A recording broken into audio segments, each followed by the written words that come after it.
अस्सलाम वालेकुम नाज़रीन, शहीद चौधरी ऑफिशियल के साथ मैं हूं आपका मेज़बान अब्दुल्ला तनवीर। नाज़रीन, आज हम पंजाब की बड़ी दुश्मनियों का आपके सामने मुतालिया करेंगे और ऐसे हक़ाइक़ रखेंगे कि शायद आप भी सोचने पे मजबूर हो जाएंगे ये क्यों हुआ और कैसे हुआ। इसी सिलसिले में हमारे साथ मौजूद हैं सीनियर क्राइम एनालिस्ट शहीद चौधरी साहब, और इनसे हम जानेंगे पंजाब की जो बड़ी दुश्मनियाँ थी इनकी शुरुआत कैसे की गई, किन किन ग्रोहों में, किन किन ग्रुपों में शहीद चौधरी साहब ने सुलह करवाई और वो किस तरीके से इन्होंने सर अंजाम दी। अस्सलाम वालेकुम सर। जी वालेकुम अस्सलाम अब्दुल्ला। अच्छा सर, मुझे सबसे पहले आप ये बताइएगा कि पंजाब का मिजाज क्या है और तारीखी दुश्मनियों के हवाले से अगर हम बात करें तो इसका आगाज़ कैसे हुआ और इसका अंजाम क्या है। अब्दुल्ला, पंजाब तो जो है ना बहुत बड़ा है और इस पंजाब के अंदर जो तारीखी दुश्मनियाँ जो मेरे नॉलेज के मुताबिक है ना वो हैं जावेद विरक MPA हुए हैं, इनके 2-3 भाई जो है वो भी सियासत में थे और इनका आजकल जो भाई आबद विरक है वो भी सियासतदान बना हुए हैं और वो बड़ी अच्छी रेपुटेशन के मालिक हैं।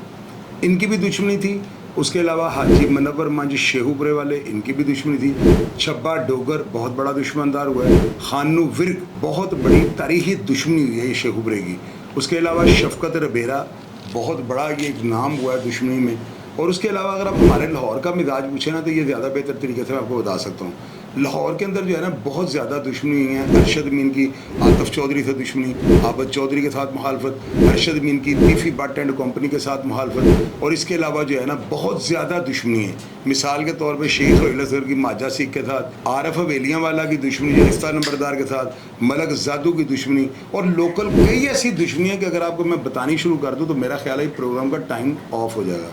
अब हम जो है ना टॉपिक की तरफ आते हैं। आप मुझे सवालात करें और मैं इंशाल्लाह ताला शॉर्ट टाइम पे जो है ना आपको जवाब देने की कोशिश करता हूँ। अच्छा सर, मुझे ये बताइएगा कैसे ये दुश्मनियाँ सैकड़ों अफराद को निगल गई और कैसे ये गैंग से गैंग्स बन गए। अब्दुल्ला, होता पता क्या है, जब ये दुश्मनी स्टार्ट होती है ना तो बंदे को खुद नहीं पता होता वो किन गलियों का जो है ना मुसाफिर बनने लगा है। जो ही कोई बंदा दुश्मनी की भीड़ चढ़ता है ना, यानी कि उसकी दुश्मनी पड़ जाती है, तो उस बंदे को अपना रख रखाव रखने के लिए ना अपने वसाइल को जो है पब्लिक के सामने करना पड़ता है। लोगों को ये बताना पड़ता है कि दुश्मनी का जो है ना हमारी सेहत के ऊपर कोई फ़र्क नहीं पड़ा, हम फाइनेंशियली तौर पे बहुत मजबूत हैं, जिसकी वजह से जो है ना दूसरे शहरों का शिकार, मिसाल के तौर पे जिनको मैं इश्तिहारी कहता हूँ या मफरूर कहता हूँ, वो भी आकर जो है ना लोकल लोगों के पास जो दुश्मनदार होते हैं उनके पास पनाह ले लेते हैं। अब इन दोनों की जो है ना आपस में मजबूरियाँ होती हैं, उन्होंने पनाह लेनी होती है और उन्होंने अपने काम निकालने होते हैं। इस तरह ये जो दुश्मनदार लोग होते हैं ना, इनके पहले गैंग होते हैं, यानी चंद अफराद पर मुश्तमिल एक टीम होती है जो दुश्मनी की भीड़ चढ़ रही होती है। लेकिन देखते ही देखते जो है ना दूसरे शहरों से जो है ना आने वाले इश्तिहारी मफरूर जो होते हैं ना उनके पास पनाह लेते हैं और फिर ये लोग अपने काम उनसे जो है ना निकलवाते हैं। और जब बाहर का बंदा कोई कत्ल करता है तो उसको हम शूटर का नाम या किराए का कातिल कहना शुरू कर देते हैं। इस तरह जो होता है ना घरों के घर बर्बाद हो जाते हैं। मिसाल के तौर पे अरशद मीन के कत्ल में आप देखें कि उसकी दुश्मनी आबद चौधरी और आतिफ चौधरी के साथ थी। उसकी दुश्मनी की जो है ना इसी आड़ के अंदर कितने नौजवान स्टूडेंट थे जो मौत की आगोश में जाकर सो गए। अब मैं डिटेल में जाऊंगा, प्रोग्राम लंबा हो जाएगा। आप आतिफ चौधरी और अरशद मीन सबके मैंने प्रोग्राम किया, आप खोल के उनको देखें कि उन्होंने क्या खोया था और क्या पाया था। अब जो तीफी बट था ना इसके साथ इसकी दुश्मनी थी। कुछ लोग ये कहते हैं कि तीफी बट जो है ना उसने कुरान पाक पे हलफ देने के बाद जो है ना उसको मार दिया। अब नाज़रीन को मैं ये बताना चाहता हूँ कि अरशद बिन चौधरी जो था ना 3-4 दफ़ा सुलह के पैसे खा गया था। आपको मैंने शानी लेली वाला की स्टोरी बताई, वो भी इसी तरह करते थे कि सुलह के पैसे लेकर खा जाते थे। तो जब कोई बंदा ताकतवर अफराद से सुलह के पैसे लेगा और खा जाएगा और बयान नहीं देगा तो क्या होगा, उसका कोई ना कोई रिएक्शन आएगा। उस रिएक्शन में जो है ना चौधरी अरशद बिन को कत्ल कर दिया गया था। अब इसी तरह जो है ना हमेशा से होता है। लाहौर शहर की आप तारीख को पढ़ कर देखें, एक बड़े ताकतवर सियासतदान हुए हैं, उनके पास जो है ना ये बाला गाड़ी, अच्छू बारला और चीदी वगैरह होते हैं, लियाकत फौजी बहुत बड़े इश्तिहारी हुए हैं। यानी कि ये वो अफराद हुए हैं जिन्होंने लोगों के पेट चाक करके इनकी लाशें जो है ना दरिया बुर्द कर दी हैं। नतीजा क्या निकला, ये सारी जो है ना पुलिस मुकाबलों में मारे गए। और जब ये लोग किसी नागयानी आफत के ज़ेरे ताब आते हैं ना तो पीछे कोई भी इनको नज़र नहीं आता। ये तारीख है और मैं प्रेडिक्शन करूंगा वो तो कभी भी कामयाब नहीं होगी। अगर आप तारीख का मुतालिया करें तो कई चीज़ें मंदिर यहाँ पर ऐसी आती हैं जिनको देखकर या सुनकर आप खौफ खा जाएंगे। तो नाजरीन इसी तरह होता है। लाहौर शहर में एक गैंग होता था, फिर बाद में वो गैंग्स में किस तरह डिवाइड हो जाता है वो सारी बात मैंने आपको बता दी है। अब नीचे आपने ज़रूर ये बताना है कि क्या मैंने दुरुस्त कहा है कि मैंने आपको एम ओंगी बोंगी मार दी है, ये लाजमी लिखिएगा। अच्छा सर, लेकिन एक बात आप मुझे बताएं, मतलब मैं भी ये सोच रहा था कि आपने वालिद साहब का तो बदला ले लिया था लेकिन आपने भाई का बदला क्यों नहीं लिया। अब्दुल्ला, पता क्या होता है, मेरे वालिद साहब जो थे ना उनके तो मैंने जो है उनकी मैयत के ऊपर खड़े हो गई हलफ दिया था खुद से अपने दिल के अंदर, और मैंने ये सोचा था कि मैं अपने वालिद के जो कातिल हैं इनको नहीं छोड़ूंगा। खैर अल्लाह ताला ने मुझे कामयाब किया। लेकिन मेरा भाई जो था ना, अगर मैरिड आप करें اگر بات کا میرڈ اپ کرنا چاہتے ہیں تو میرا تو وہ سگا بھائی تھا، لیکن میرا بھائی جو ہے نا لوگوں کو گولیاں مارتا تھا، میرے بھائی کے اوپر بہت زیادہ مقدمات تھے، دشمن اس سے خائف تھے، وہ ضرورت سے زیادہ جو ہے نا فاسٹ ٹریک پہ چل رہا تھا. تو میں نے بھائی کو جو ہے نا اس لیے میں نے سمجھ لیا کہ میں نے کہا وہ دنیا میں آیا ہی نہیں، کیا میں سارا جگ مار دوں گا؟ میں کسی کو بھی نہیں مار سکتا ہوں، میں تو اس قابل ہی نہیں. میں نے اپنے بھائی کے قاتلوں کو جو ہے نا قطعی طور پہ کبھی ان کی طرف توجہ نہیں دی، بس لوگوں کا منہ بند کرنا تھا، وہ میں نے کر لیا ہے. تو کیا اب میں ساری زندگی مصیبتیں کاٹنے کے لیے رہ گیا ہوں؟ اور جیلوں کے اندر جو کچھ میں نے دیکھا ہوا ہے نا، شاید اس وجہ سے جو ہے نا میں اپنا قبلہ درست کر چکا ہوں. حالانکہ بندہ جب اس طرح کی مصیبتوں اور مصائب کا سامنا کرتا ہے تو اس کا ذہن جو ہے نا نیگیٹو سینس میں چلنا شروع کر دیتا ہے. لیکن میرے اللہ کا میرے اوپر خاص فضل اور کرم تھا کہ میں نے ہر طرح کی پارٹی، کمپنی، ہر طرح کا جو ہے نا گینگ، اس کو بھی میں نے اڈاپٹ کیا ہے. ایک ٹائم پہ مجھے اتنی زیادہ عقل نہیں تھی اور میں بڑے خطرناک لوگوں کے ساتھ بھی پھرتا تھا، صرف اسی وجہ سے شاید یہ لوگ جو ہے نا میرے والد صاحب کے قتل کا بدلہ لے لیں گے. لیکن آخر میں مجھے گلے پڑا ہوا ڈھول خود بجانا پڑا تھا اور اقبال جرم کیا تھا. تاریخ جو ہے نا جب بھی میرے کردار کو لکھے گی تو یہ بات ضرور لکھے گی کہ میں نے والد صاحب کے قتل میں جو ہے نا میں نے اقبال جرم کیا تھا، اور اپنے ساتھ والے جو نوجوان میرے ساتھ کاکا بھائی تھا اس کو میں نے بری کروا دیا تھا، جج صاحب نے اس کو چھوڑ دیا تھا. تو ناظرین اس طرح جو ہوتا ہے نا آپ کو زہر کے گھونٹ پینے پڑتے ہیں جب آپ کے گلے میں دشمنی کا ڈھول ڈال دیا جائے. سر آپ ماشاءاللہ بڑی اچھی بات کر رہے ہیں. اس سلسلے میں چاہ رہا تھا کہ ایک آپ کا پیغام بھی بنتا ہے کہ آپ دیکھیے آج کل کی جو نئی نوجوان نسل ہے وہ بھی چاہتی ہے کہ ہمارے ساتھ بھی گارڈز ہوں، ہم بھی ڈیرے داری کریں، ہم بھی کہیں سے اگر گزریں تو لوگ ہمیں کہیں کہ کوئی دشمن دار آ گیا. سر ایسے بچوں کو آپ کا کیا پیغام ہوگا؟ یار یہ بچے جو ہوتے ہیں نا ان کو تو میں کہہ سکتا ہوں، میں بچہ تو بن نہیں سکتا ہوں کہ میں ان کے مینٹل لیول پہ اگر ان کو سمجھاؤں. اب میری باتیں جو ہے نا دور اندیش لوگ سمجھ سکتے ہیں، وہ لوگ سمجھ سکتے ہیں جنہوں نے جیلیں کاٹی ہوئی ہیں، وہ افراد سمجھ سکتے ہیں جن کے گھر کے ایک دو افراد جو ہے دنیا سے کوچ کر گئے ہوئے ہیں، ناگہانی موت جو ہے نا ان کو قبر میں اتار دیا گیا، بری جوانیوں میں ان کے جنازے اٹھائے گئے. وہ لوگ جو ہے نا میری بات کو زیادہ بہتر طریقے سے سمجھ سکتے ہیں. اب یہ نوجوان جو ہے نا ان کے اندر اگر یہ اس طرح کا کوئی تاثر پایا جاتا ہے، اور یقیناً یہ پایا جاتا ہے، میں دیکھتا ہوں کہ نوجوانوں کے اندر جو ہے نا کرائم کی سٹوریز ان کو پڑھنے کا، ریڈ کرنے کا، مطالعہ کرنے کا جو ہے نا بڑا جنون ہوتا ہے. لیکن میں نوجوانوں کو یہ بتانا چاہتا ہوں کہ جو بھی کہانی آپ سنتے ہیں نا اس کہانی کے کرداروں کو دیکھا کریں کہ وہ کردار کتنے طاقتور تھے، ان کے پیچھے کون سے سیاستدان تھے. وہ اگر شہر کے اندر سرعام گاڑیوں میں اتنے ویپن اور بڑی گاڑیاں لے کر پھرتے ہیں اور اتنے بڑے بڑے ان کے نام بن جاتے ہیں تو صرف یہ نام بننے تک کی فلم کو نا آپ دیکھا کریں. آپ میری ویڈیو کا اینڈ بھی دیکھا کریں اور اس کا سٹارٹ بھی دیکھا کریں کہ کس طرح ان کے گلوں میں ڈھول ڈالے گئے اور پھر بچانے کے لیے جو ہے نا ان کی مجبوریاں بنتی گئیں. اور پھر جب ان کے خرچے بڑھ جاتے ہیں نا تو آپ یقین کیجئے گا اس وقت آ کے بندے کو یہ احساس ہوتا ہے کہ کاش میرے گلے سے یہ جو دشمنی کا ڈھول ہے نا یہ اتر جائے. ہر بندہ جو ہے نا آج تک میری ہسٹری میں ایک بندہ بھی مجھے ایسا نہیں ملا جس نے مجھے یہ کہا ہو کہ میں دشمنی کے ہونے کے باوجود بڑا خوش ہوں اور بڑی اچھی زندگی گزار رہا ہوں. سارے کا سارا خاندان متاثر ہو جاتا ہے. آپ کے بچے پیدائشی طور پہ اپنے آپ کو بدماش سمجھنا شروع کر دیتے ہیں.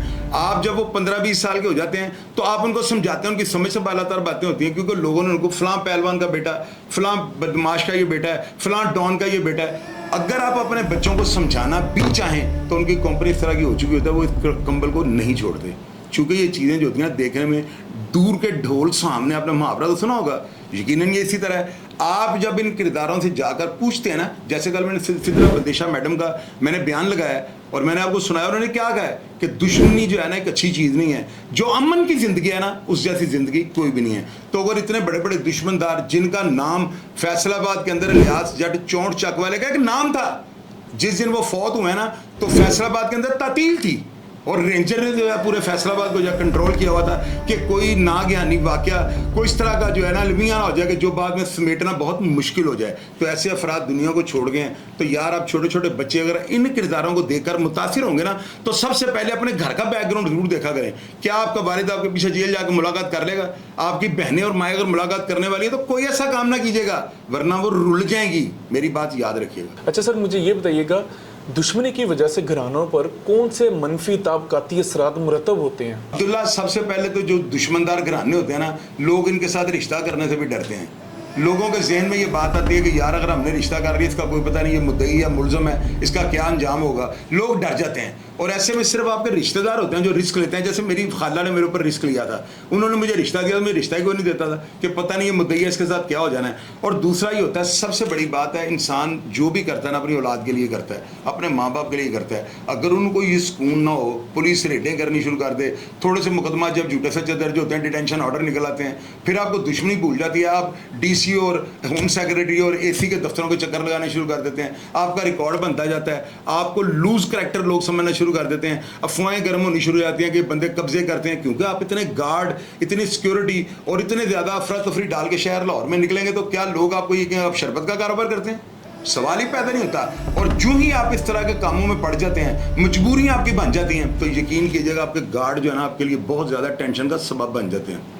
आपको वक्ती तौर पे चीज़ें महसूस नहीं हो रही होती, आप जवानी के जोश में होते हैं, आपको कोई जो है ना अक्ल नहीं होती, आप बिल्कुल समझते हैं कि जो मैं कर रहा हूँ सबसे बेहतर है, हालांकि जो कुछ आप कर रहे होते हैं वो सबसे ज़्यादा गलत होता है। और इन चीज़ों के आफ्टर शॉक्स जो होते हैं टाइम लगता है। अब ये तो नहीं कि अब रात को आपने अमल किया और सुबह इसका नतीजा मिल जाए, ये वो चीज़ें होती हैं जो आप करते हैं ना तो आपको बड़ा मज़ा आ रहा होता है, लेकिन जिस वक्त आप इसमें धंस जाते हैं ना, आप अपने वहाँ से निकलने की सलाहियत से महरूम हो चुके होते हैं, आप उस दलदल में इस तरह से जो है ना दब चुके होते हैं। तो कोशिश ये किया करें, दुआ ये किया करें, अल्लाह ताला की ज़ात किसी के गले में जो है ना दुश्मनी का ढोल ना डालें। तो सर दुश्मनदारों की जंग में ज़्यादातर कौन से अफराद मौत की नींद सो जाते हैं? अब्दुल्ला, हमारे जो लाहौर का मिजाज है ना वो तो यही है कि हमेशा से जो है ना अफराद जो दूसरे होते हैं, जो आपके दोस्त अहबाब होते हैं, जो आपके मिलने वाले होते हैं, इश्तिहारी जो होते हैं, मफरूर जो आपके पास पनाह लेते हैं, ज़्यादातर अटैक ये लोग करते हैं और अटैक में मारे भी ये लोग ज़्यादा जाते हैं। आप लाहौर की जो है ना तारीख को पढ़ कर देख लें, अरशद मीन पर कितने हमले हुए, आप ये देखें तीफी बट और गुगी बट वगैरह के ऊपर भी हमले हुए हैं, मेरे ऊपर हमले हुए हैं, मेरे ऊपर जो है मेरी लैंड क्रूजर को सेक्रेटरीट के सामने उड़ा दिया गया है, लेकिन अल्लाह ताला ने मुझे बचा लिया। लाहौर के अंदर बड़े बड़े ताकतवर लोगों के ऊपर हमले हुए हैं, लेकिन आप ये देखें कि इन हमलों के अंदर जो है ना एक चीज़ कॉमन है, वो क्या कि कभी भी जो है ना दुश्मनदार डायरेक्ट किसी के ऊपर हमला नहीं करता। आप तारीख को पढ़ कर देखें, हमेशा ये हमले जो किए गए हैं ना, बाहर के अफराद आते हैं, बंदा मार के चले जाते हैं। अब क्या करेंगे आप जब आपकी दुश्मनी और आपको अपने दुश्मन का नहीं पता? कोई भी शख्स, जिस तरह मीर बलाज के पास एक शख्स आया और उसने आगे उसे शूट कर दिया है, टीपू ट्रका वाला एयरपोर्ट से बाहर से आके वो एयरपोर्ट पे अपने पार्किंग के अंदर आकर अपना सामान पैक कर रहा होता है, पीछे से एक शूटर आता है, फायर मार के मार देता है। इसी तरह अरशद मीन चौधरी के ऊपर जो हमला होता है उसमें कितने मफरूर थे, किसी को बाई फेस नहीं जानता था, और उनका बाई फेस ना जानना मौत का मौजब बन जाता है। सबसे बड़ी बात ही होती है कि जब आप किसी ताकतवर दुश्मन से टकराते हैं ना, वो सोर्सफुल होता है, वो जो होता है ना पुराना करू होता है, उसके पास सारे जो है ना टीटू पार्टियों वाले रास्ते जो होते हैं ना, जितने भी इसके पास जो भी 2 नंबर उसके पास प्लानिंग या तरीकाकार होता है, वो सारी एनर्जी लगाकर जो है ना आपको निस्तर नबूद कर देता है। सबसे पहले देखना ये पड़ता है कि आपका दुश्मन आपकी बराबरी की सतह पर है या वो आपसे ताकतवर है। क्या आप उस लेवल पे जाकर उसके साथ मुकाबला कर सकते हैं? क्या आप उससे ज़्यादा ताकतवर हैं? क्या आपके पास उससे ज़्यादा सोर्स हैं? क्या आपका दिमाग जो उससे ज़्यादा चलता है?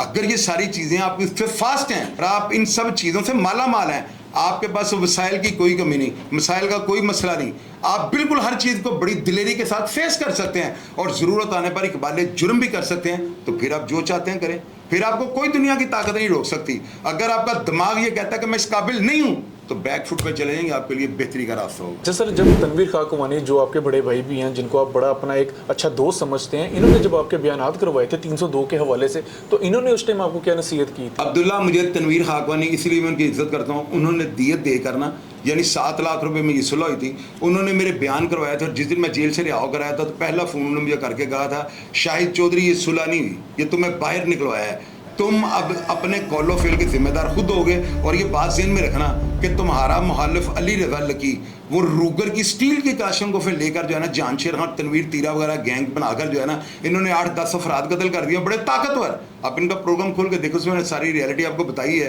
तो खान जी ने मुझे कहा था, तुम जो हो ना किसी का भी एतबार ना करना, वरना मौत जो है ना तुम्हारा इंतजार कर रही है, वो तुम्हारे ऊपर बहुत ज़्यादा सुपर डुपर किस्म का अटैक कर सकते हैं। तो मैंने क्या किया, मैंने अपने आप को बाउंड कर लिया और घर के अंदर कैद कर लिया, जिसकी वजह से मैं आज जिंदा बैठा हूँ और आप लोगों को नसीहतें कर रहा हूँ। ये मेरी वो हिकमत अमली थी जिस पर मैंने अमल करते हुए जो है ना अपने दुश्मनों को, उनका मैंने इंतज़ार किया कि इनके काम इस तरह के, आखिर ये मारे जाएंगे।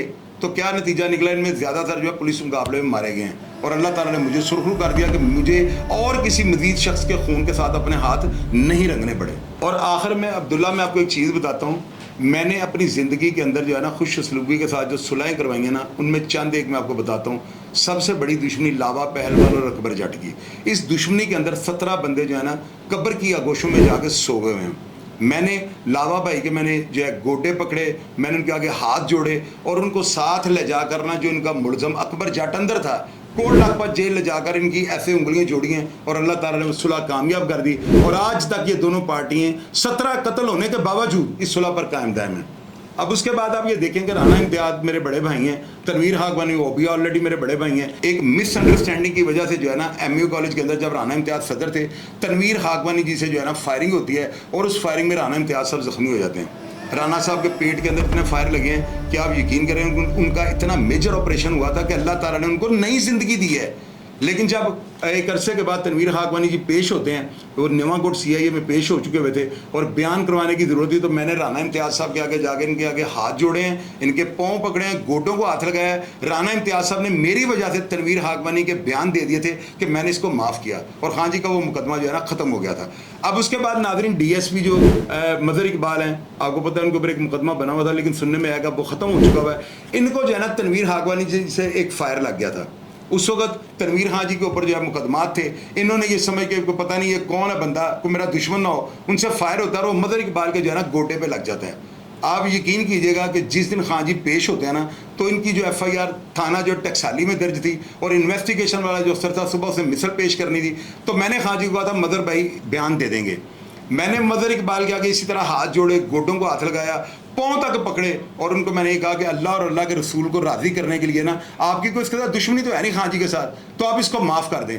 مظہر اقبال صاحب نے وہاں پہ جا کے ٹکسالی تھانے کے اندر انویسٹیگیشن والوں کو جا کے بیان دیا تھا کہ میں نے تنویر حقانی کو معاف کیا. اب اس کے بعد ناظرین بنٹی نے جو ہے مبشر خان کو فائر مارا اور وہ فائر میری وجہ سے لگا. مبشر خان ایک طاقتور گھرانہ خان بابا ہوٹل کے مالکوں کا نواسا ہے. مبشر خان کو فائر لگ گیا اور یہ فائر اس جگہ پہ لگا کہ ڈاکٹرز نے کہا تھا کہ خدا نہ حادثہ کہیں اس آپریشن کے بعد یہ نمرد نہ ہو جائے, اس کے نلوں پہ یہ فائر لگ گیا. میں جیل سے رہا ہو کر باہر آتا ہوں اور آپت باکسر صاحب کے گھر یہ صلح مینیج ہوتی ہے. بنٹی کو آپت صاحب یہ کہتے ہیں کہ اٹھ کر پاؤں کو ہاتھ لگاؤ. تو جب وہ پاؤں کو ہاتھ لگانے کے لیے مبشر کے نزدیک آیا تو میں نے مبشر کو اشارہ کیا کہ نہ یار ایسے نہ کرنا. میں نے بھی اٹھ کے بنٹی کے ساتھ جفی ڈال لی ہے, مبشر خان نے بھی اس کو گلے لگا لیا ہے, اور جتنی دیر بنٹی زندہ رہا دوبارہ لڑائی نہیں ہوئی تھی. اب اس کے بعد ناظرین ہمارے علاقے کے اندر ایک عبدالرشید تھا, شیدہ لٹا والا اس کو کہتے تھے. میں نے آپ کو پہلے بھی ایک پروگرام میں بتایا, وہ قتل ہوتا ہے نا تو گھر والے اس کے ایف آئی آر درج کروانے تھانے لٹن اٹھ جاتے ہیں. مجھے سارے حقائق کا پتہ لگ گیا کہ یہ پسٹل زمین پہ گرا ہے اور گرنے کی وجہ سے جو ہے نا اس کا فائر ہو گیا, اور وہ فائر جو ہے نا چیدہ کو لگ جاتا ہے, چیدہ موقع پہ ہلاک ہو جاتا ہے. جب مجھے ساری بات کا پتہ لگ گیا تو ناظرین آپ یقین کریں بائی گاڈ میرے محلے دار اس بات کی تصدیق کریں گے کہ میں نے ایف آئی آر درج ہونے سے پہلے لاش پوسٹ مارٹم کے لیے گئی تھی اور میں نے دونوں فریقین کی صلح کروا دی تھی. اور کیسے کروائی تھی؟ دونوں کے گوٹوں کو ہاتھ لگایا تھا, ان کے گٹوں کو ہاتھ لگایا, ان دونوں کا ان سے معافی مانگی اور ان کو یہ کہا تھا کہ اللہ اور اللہ کے رسول کے واسطے دشمنی نہ بڑھانا ورنہ سارے افراد مارے جائیں گے. وہ بھی صلح ہو گئی تھی. اب ناظرین میں نے ایک پروگرام کیا تھا, میں نے آپ کو بتایا تھا بھاٹی کے اندر بلا تیلی جو ہے نا اس کے اوپر 2.5 قتلوں کی ایف آئی آر تھی. آپ کو میں نے یہ بھی بتایا تھا کہ بنٹی سے میں نے کس طرح سے جو ہے نا بیان کروائے, اور بنٹی نے عابد صاحب کو, رانا امتیاز, کئی افراد کو نہ کر دی تھی. اس کے باوجود میں اس کو منانے پہ اور انحرافی بیان دلوانے میں کامیاب ہو گیا. آپ امجد بٹی شاہد چودھری آفیشیل پہ لکھ کے امجد بنٹی کا نام لکھیں, انشاءاللہ پروگرام سامنے نکلے گا, آپ ساری بات سن لیجیے گا. تو ناظرین میں ان چیزوں کا ایکسپرٹ ہوں, آپ کو بتانے کا مطلب صرف یہ ہے. اور میں نے آپ کو منا قریشی بھائی کے پروگرام میں بتایا ہے کہ میری ان کے ساتھ جو دشمنی تھی نا وہ افراد نہیں گینگز میں شفٹ ہو چکی ہوئی تھی. پتہ نہیں کس کس کو کس کس نے سپاریاں دی ہیں, لیکن آخر کیا ہوا, میں نے بہترین حکمت عملی کو اڈاپٹ کرتے ہوئے نا جیل میں آتے ہی, میں پہلے سے جیل کے اندر تھا, اور میں نے منا قریشی کی طرف ہاتھ بڑھایا ہے, اس نے مجھے گلے لگایا اور آج تک ہم ایک دوسرے کے بھائی بن چکے ہیں. حالانکہ لوگ یہ کہتے تھے کبھی بھی یہ صلح جو ہے نا پایا تکمیل پہ نہیں پہنچے گی. لوگ مجھے پتہ نہیں کیا کیا کہتے تھے کہ پتہ نہیں یہ کیا کر دے گا, منا قریشی کو الگ سے کہتے تھے, لیکن جب ہم نے دل کو صاف کر لیا تو صلح آج تک قائم دائم ہے. اب ناظرین رئیس کالیا جو ہے نا بہت بڑا کریکٹر ہوا ہے, اس کی رانا امتیاز صاحب کے ساتھ بہت بڑی دشمنی تھی, اور رئیس کالیا مجھے یہ کہتا ہوتا تھا میری زندگی کی خواہش ہے کہ میں عابد چودھری کو اور رانا امتیاز کو جو ہے نا اپنے ہاتھوں سے ماروں. رانا امتیاز کے ساتھ میرے چونکہ بھائی زاہد کا بہت گہرا تعلق تھا اور میرے یہ بڑے بھائیوں کی طرح ہیں اور آج بھی بڑے بھائیوں کی طرح ہیں. ان کی صلح جو ہے نا انجینئرنگ یونیورسٹی کے اندر جوہری ساجد صاحب ان کے ساتھ تھے, تو یہ یونیورسٹی آئے ہیں. خالد ڈوگر ایک لڑکا تھا بشتی, اللہ تعالیٰ اس کو جنت میں گھر دے, وہ بھی ان کے ساتھ تھا. آپ یقین کیجیے گا کہ اتنی شدید دشمنی اسٹوڈنٹس کی, کیونکہ سارے نوجوان تھے اور کئی دفعہ ان کی فائرنگ کے تبادلے ہو چکے ہوئے تھے.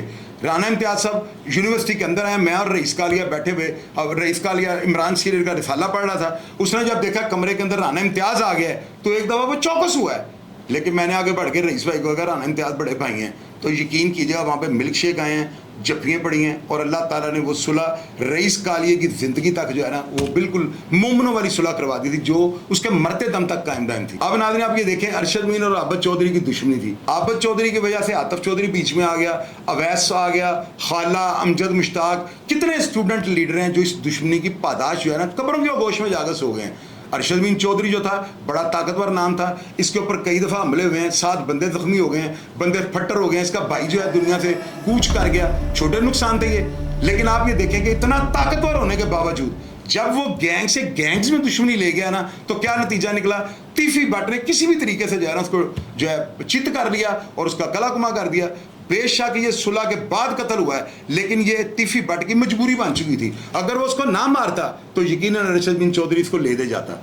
अब नाज़रीन ये सारे मामला जो है मैंने आपको इसलिए बताया, मैं कोई नंबर नहीं टांग रहा हूँ, मैं आपको ये बता रहा हूँ कि जब भी सुलह होती है ना पाँव पकड़ने पड़ते हैं, गोडे पकड़ने पड़ते हैं, और जो सुलह करवाने वाला बंदा है उसके अंदर फ्लेक्सिबिलिटी होगी तो वो सुलह करवाएगा। अगर वो अपनी अकड़ में रहेगा तो वो सुलह के मामला को और ज़्यादा बिगाड़ कर रख देगा, जो कि लम्हा फिक्रिया हैं। जी अब्दुल्ला जी, बहुत शुक्रिया शाहिद चौधरी साहब जी। नाजरीन तो ये था आज का हमारा मुतालिया दुश्मनियों के हवाले से, ये क्यों, कब और कैसे स्टार्ट होती हैं इसका फैसला भी आप करेंगे। और जिस तरीके से शाहिद चौधरी साहब ने आपको बताया जिस तरीके से इन्होंने ग्रुपों में सुलह करवाई है उसमें कौन कौन सी रुकावटें पेश आई और किन किन तरीक़ों से, और ऐसे ऐसे नामवर लोग जिनको आम आवाम हाथ डालने से डरती थी, बल्कि बड़े बड़े पुलिस के जो लोग थे, अफसरान थे, वो हाथ डालने से डरते थे, लेकिन शाहिद चौधरी साहब ने कैसे इनकी सुलह करवाई और एक अमन की आशा लेके चले थे तब भी, और अब भी ब्लास्ट टीपू केस के हवाले से लेके चल रहे हैं। तो सर आपका बहुत ज़्यादा शुक्रिया। उम्मीद है हमारे नाजरीन को भी आज का हमारा ये सेगमेंट बहुत पसंद आया होगा। नाजरीन प्रोग्राम का फीडबैक ज़रूर दीजिएगा। इसी के साथ अपने मेज़बान अब्दुल्ला तमीर को इजाज़त, अल्लाह निगहबान।